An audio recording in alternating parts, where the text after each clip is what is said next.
Today we have the case of Jackson versus Twain. Bring in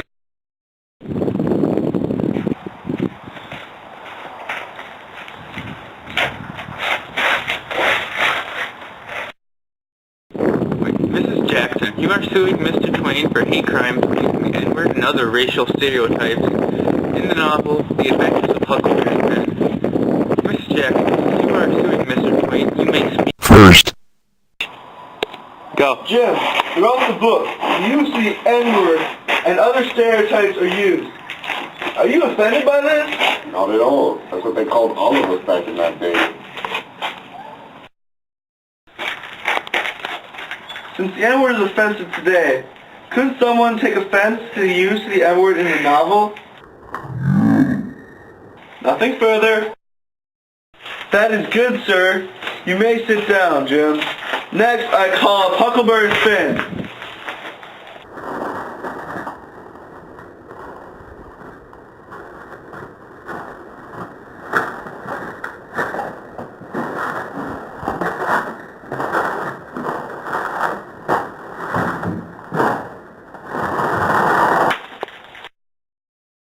Huckleberry Finn, have you ever used the N-word. Don't you think people might take that a little bit Offensive. Ma'am? Well, no, ma'am. If I would have known it would have caused so much harm, I probably wouldn't have said it. I made no harm by it. Ma'am. Nothing further. Mr. Twain, the adventures of Huckleberry Finn have been surrounded by controversy for the personal use. What do you think about this controversy? I think it's plumb dumb, considering that back in my day, we used that word to describe anybody that was African American. Mr. Twain, your book seems to offend people. Do you think that is true? I think it might offend people, but I think those people need to stop being so ignorant and stupid and look at the deeper meaning of the book instead of looking at the outside and just the N-word.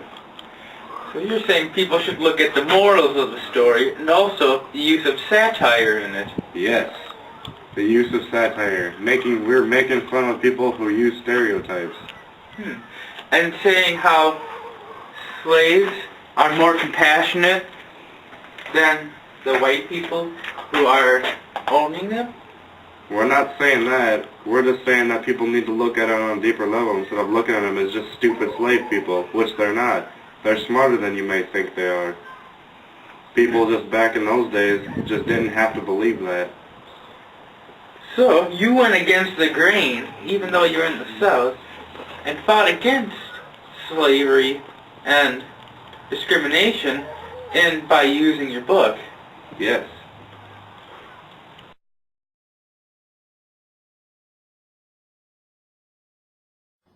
Hi folks, Gooseberry Bear here. I know what you've been thinking. My house could sure use some new furniture in it. We need Huck Finn's Warehouse. What? Huck Finn's Warehouse? The humongous savings store? 25 Erie Boulevard? That's the one. With so much quality furniture at a price that's right, why this place really is the humongous savings store.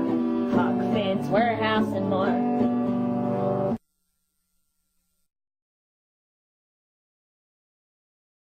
Be taught in schools.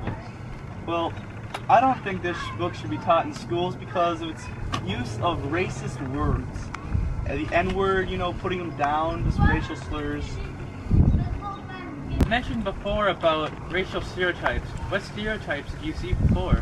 Well, the early depictions of Jim were very racist and put him down as being stupid and dumb. It should be banned outright or just not put on required reading lists for schools? I think this book should never be taught in the school and should be banned and never be allowed in school doors again.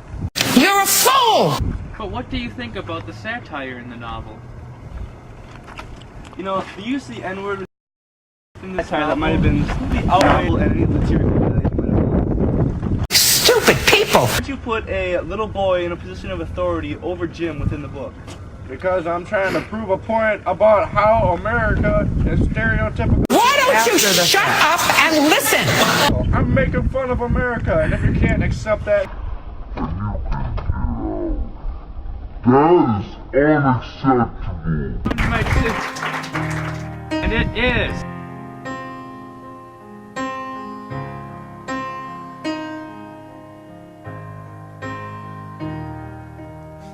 some things we don't talk about, rather do without.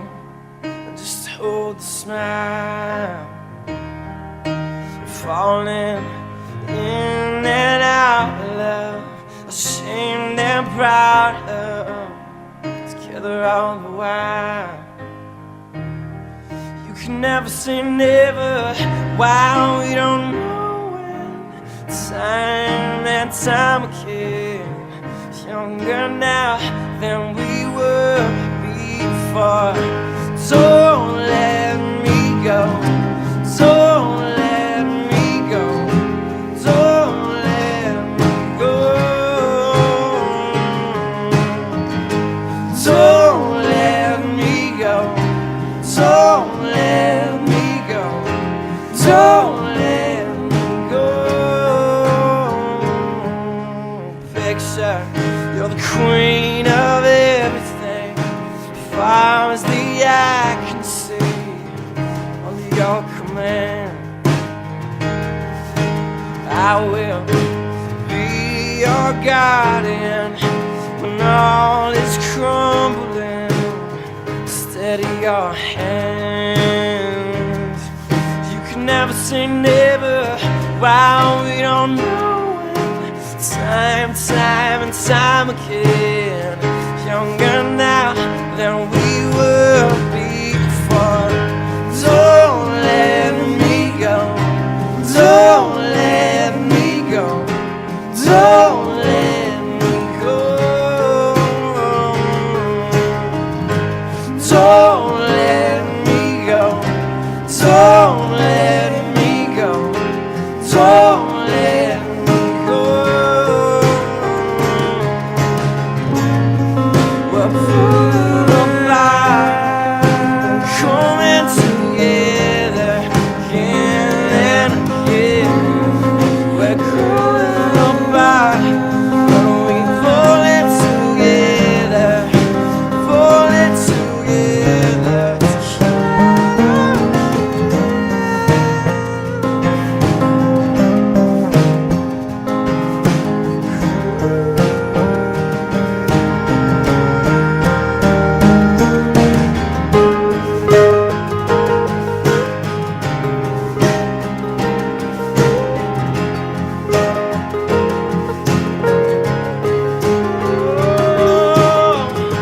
Don't let me go, don't let me go, don't let me go. Don't let me go, don't let me go, don't